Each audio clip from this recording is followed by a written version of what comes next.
Good afternoon and welcome to another episode of Potting with Shellon. I am Shellon and folks, we continuing, as I said in the last video, we were doing a miniature series by my good pal Errol.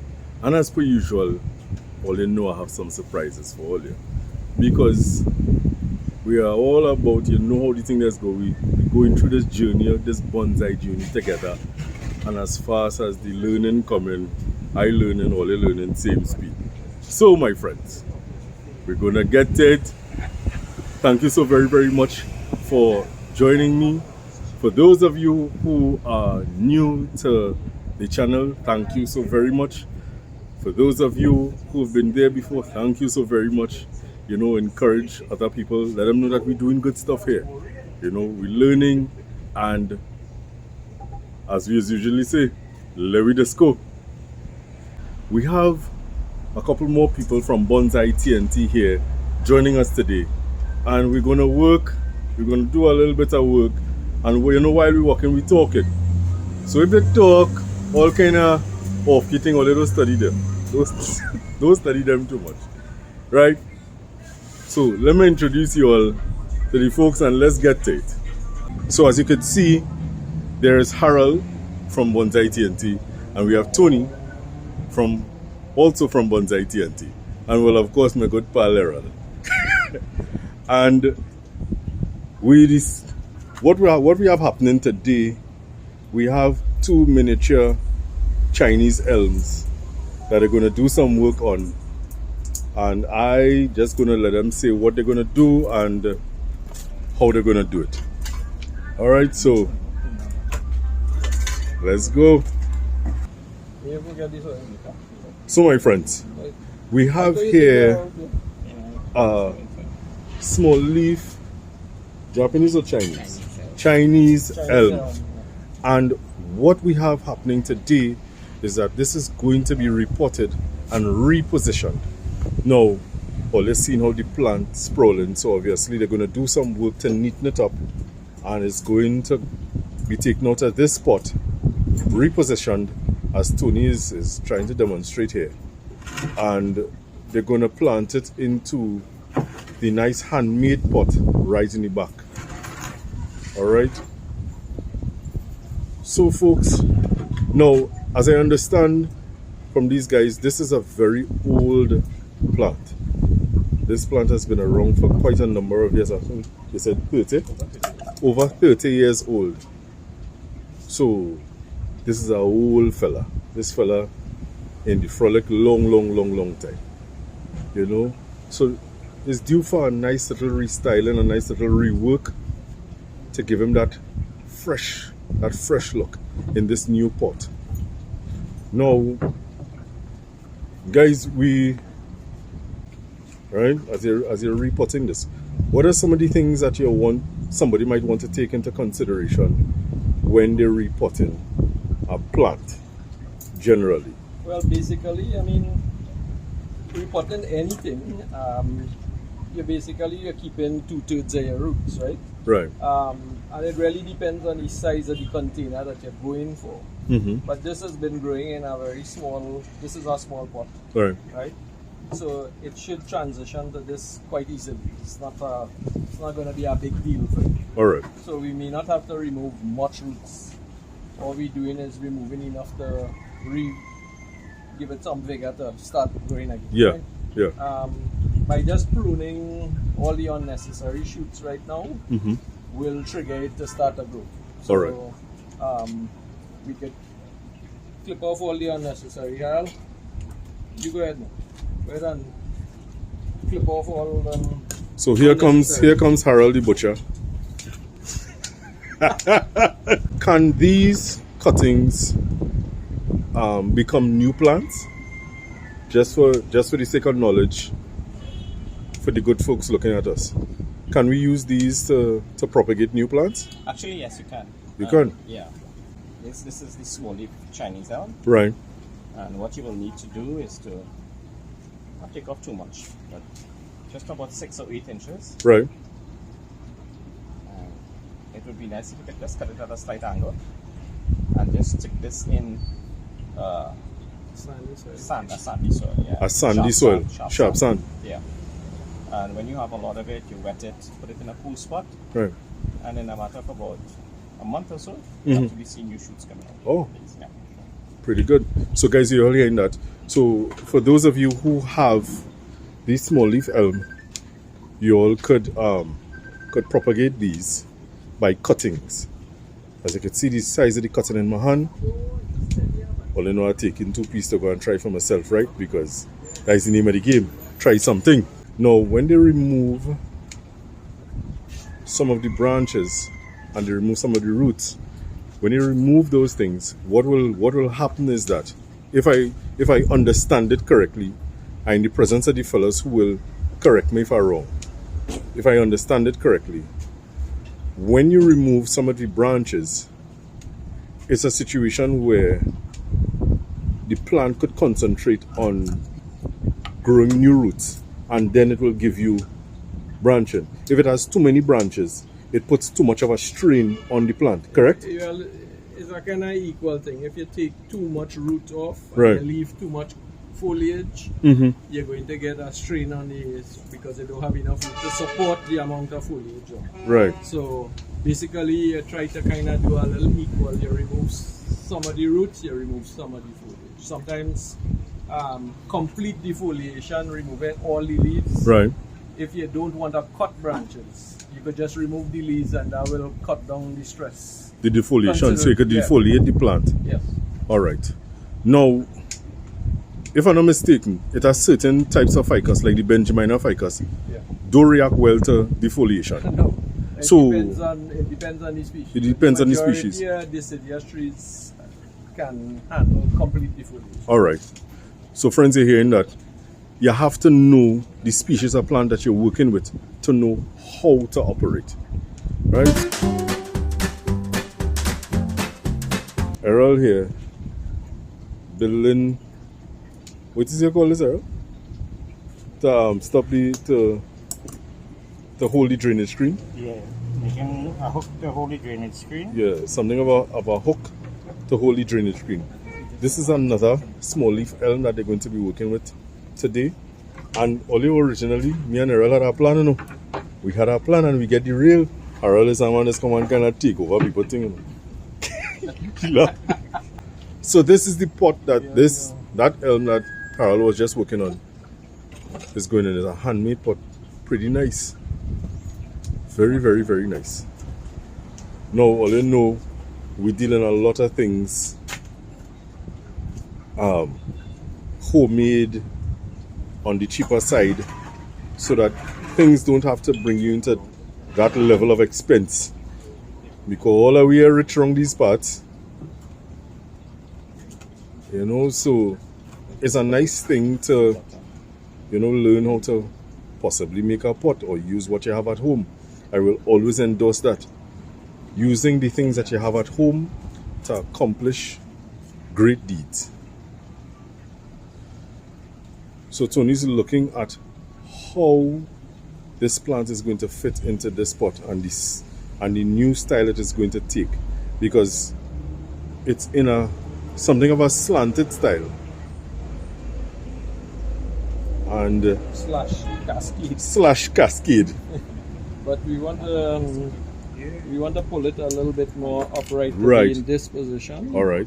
So it will be semi-cascade as well. But I'm not gonna ask you Yeah, about the position of this. I was thinking of keeping something here, but this has grown too straight and too long. Yeah. So we may just have to cut it back and just grow some foliage near here over the root system, right? So let me ask you a question.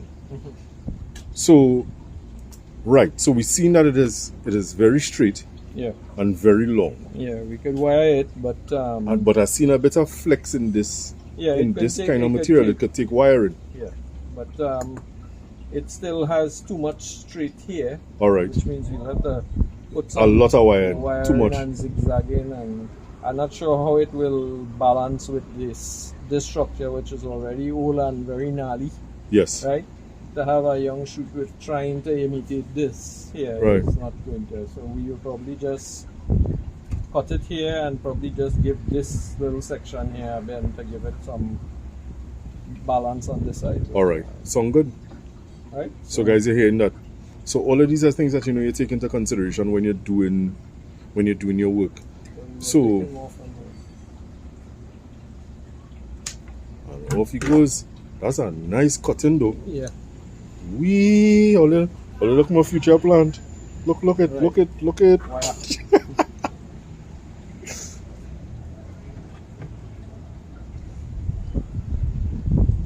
So as you're repotting this, what about the soil medium that you're going to use? Yeah, let me explain what that is. Let me come across to the soil mixture here. So if I were to guess, what is this soil mixture? We have potting soil and one stone size 1/8. This is 1/8. This is 1/8.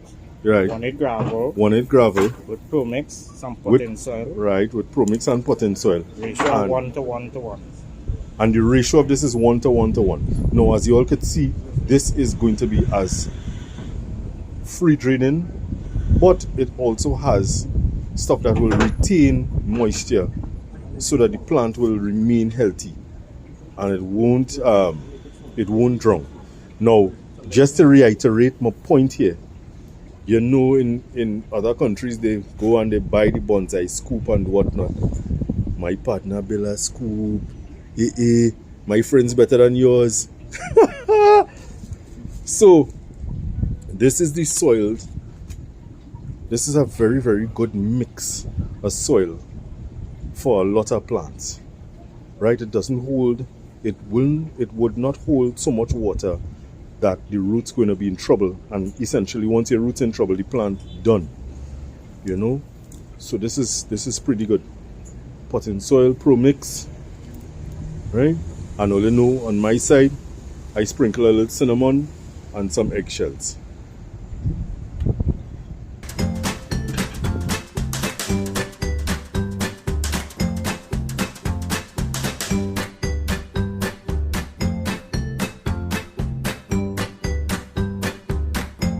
And while we're here, we just want to take the opportunity to talk about Bonsai TNT. Now, Bonsai TNT is on Facebook, and this is an organization within Trinidad and Tobago that delves into, as their name would say, bonsai. And these guys would have been doing bonsai for a number of years. Harold, on average, how much years you've been practicing this art? Yes, as I was saying. Harold talking so for you. I might have to interpret. I started with it when they formed the first society. That society was formed, I think somewhere in 1990. Mm-hmm. It was called the Bonsai Society of Trinidad and Tobago. Right. And actually with us, we have one of the founding members of that group, Tony Kwayu.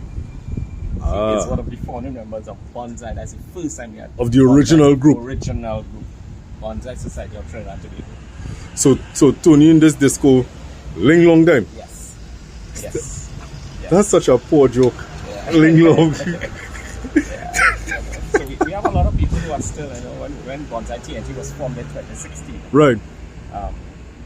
So the new group was formed in February of 2016. 2016. All right. Yes.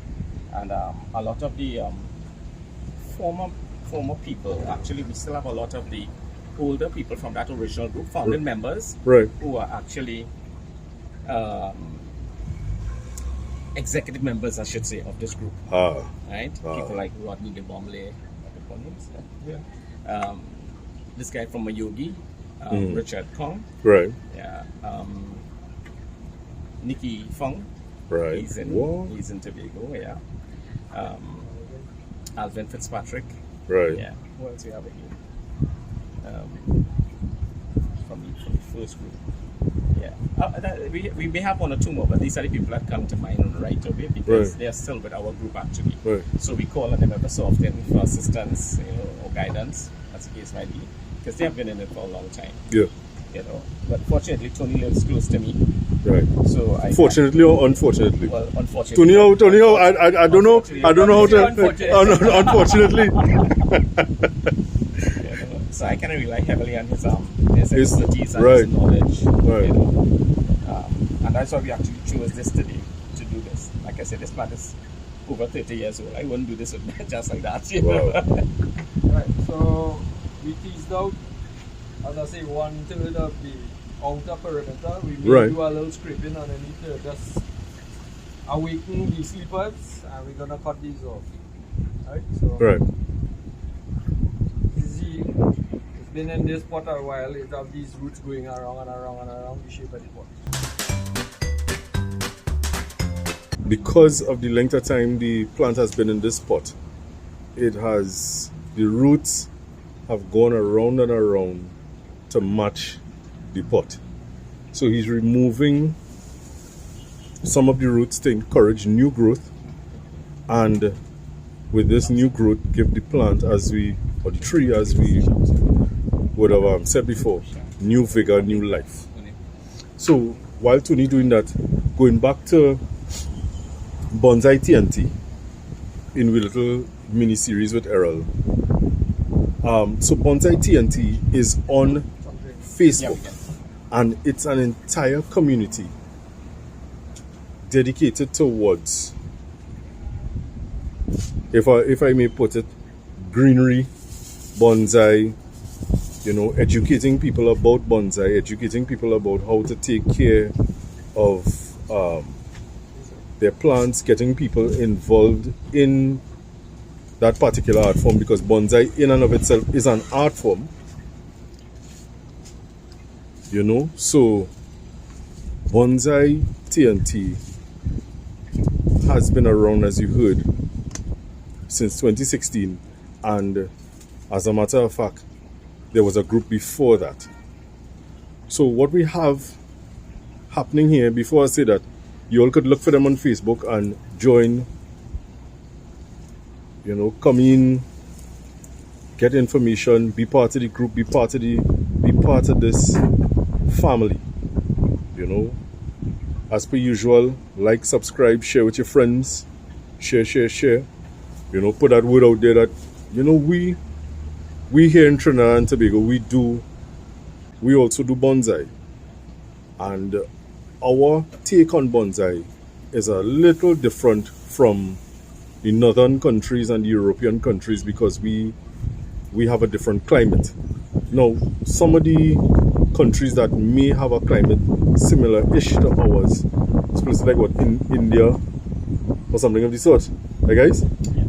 Would be Similar. India would be a little bit similar. Indonesia would be a little bit similar, but ideally for places like America and Canada, they have 4 seasons. We, as I said before, we only have 2. So let me get a little bit closer to Tony, so you all could see what is happening.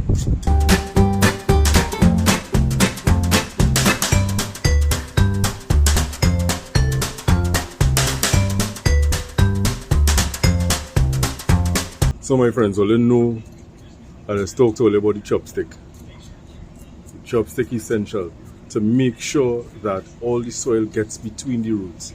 So what you have Tony doing right now, he would have filled up with soil, and he's using the chopstick to work the soil between the roots of the plant to make sure that the plant is good and well stable in the pot, and there are no air pockets in the dirt, because air pockets is a bad thing. It ain't good. It ain't good for a plant at all.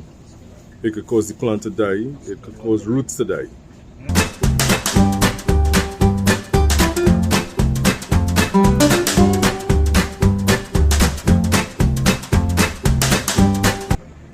Okay, so we added this prop so that it don't bounce and move around too much until it anchors itself properly with roots. Right, so when it establishes itself properly with roots, and then this could be removed. All right. Just same thing with the wire, tie wire here to hold it from moving around too much. Yeah. So guys, this is going to fall out tremendously. Right. But you'll probably have to even go back in and remove again because it's going to get so dense you wouldn't even see the branches, right? So just gonna put this somewhere now we can water it down. So my friends, there you have it. One plant down, one to go. As you can see, you're seeing the prop there is to aid with stabilizing the plant so that when it's established its roots and it could operate on its own, they will move the stabilizers, and it is planted quite nicely in this fancy handmade pot. Who's the potter? Well, they are trade shade for Errol. Right, so this is one plant down, one to go. We're going again, friends.